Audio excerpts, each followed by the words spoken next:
guys, welcome to day 3 of 50 Days to Flying Fingers. We're going to keep this thing going. Hope you guys had a great day, and I'm hoping that you've already done exercises 1 and 2, and feel free to repeat those 5 minutes today, each one of those, or even a couple minutes on each one of those exercises. But today I really want to focus on a new exercise, which is from my blues etude for jazz piano in the key of F. And we're going to start learning this etude. Over the next 50 days, you will learn how to play it. But for today, we're just going to learn the first 4 measures. So let me go ahead and teach you those notes and the fingerings. In the right hand, we're going to play an F7 triad, or an F7 chord. That's the triad on F, and you put the flat 7 in there. So F, A, C, E flat, F. And then you come back down. Same thing in your left hand. F, A, C, E flat, F, E flat, C, A, F. Fingering in the right hand is 1, 2, 3, 4, 5. Fingering in the left hand is 5, 4, 3, 2, 1. At first, just practice that. Try play hands separately if you need to.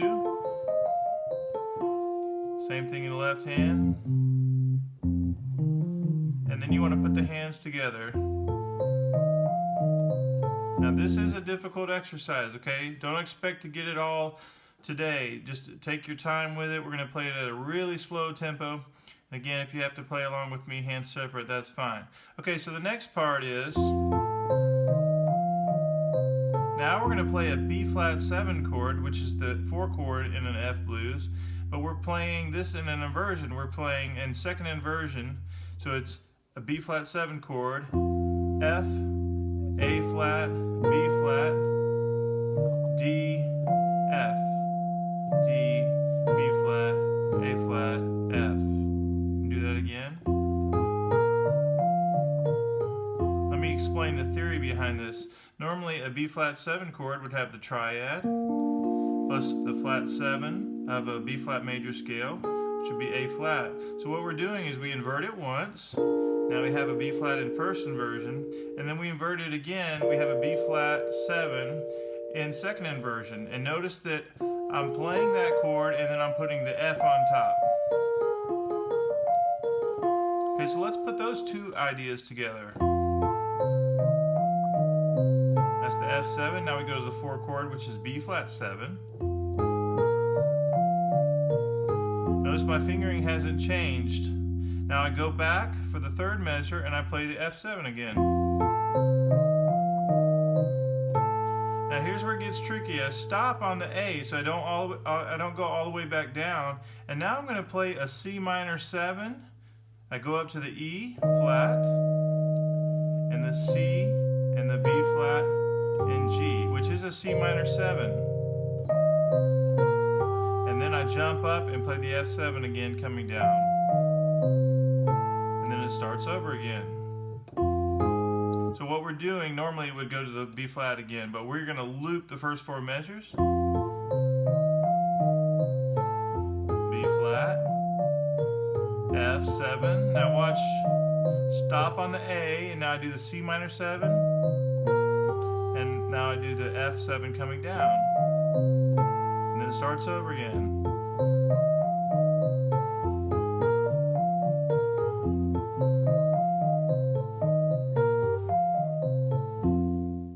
Alright guys, I'm going to turn on the metronome here. We're about to do a little practicing.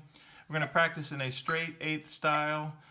So these exercises are going to sound like this. 2, 3, 4, 1 and 2 and 3 and 4 and 1 and 2 and 3 and 4 and 1. Now after we learn the exercise, it's going to have a swing rhythm. So it would sound like this. 2, 3, 4, 1 and then 2 and then 3 and then 4 and then 1 and then 2 and then 3 and then 4 and... But for now I want you to use straight 8ths. Alright guys, I have the timer set. We're going to do 5 minutes. You have to be super focused on this part. 1, 2, ready, go.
Okay, guys, congratulations if you made it through that.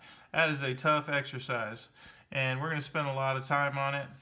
Tomorrow we'll be adding the next two measures, and by the end of the 50 days, this exercise is going to be flowing out of your fingers. You're going to absolutely love it. It's one of my favorite to play before a gig or before a practice session.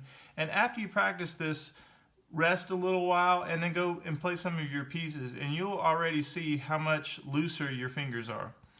Just remember that if you have a lot of tension in your hands, just kind of stop, stretch it out. make sure that we are trying to be as loose with this stuff as we can. We don't want to injure our hands. And remember that this is a marathon, not a sprint. Okay, getting flying fingers in 50 days it's a quick way of doing it, but it's a way of doing it to where you're not going to injure yourself. Okay, making sure that we stay at a pace that makes sure you're not going to injure your hands. Okay, so any tension, just stop what you're doing and make sure you're sitting at the correct height, and that your arms are not, you're not sitting too high, you're not sitting too low. And you just reach your arms out the piano. Should be a natural height for you to not have tension. Okay, and just be really loose with everything. Good luck with that, and we'll see you tomorrow.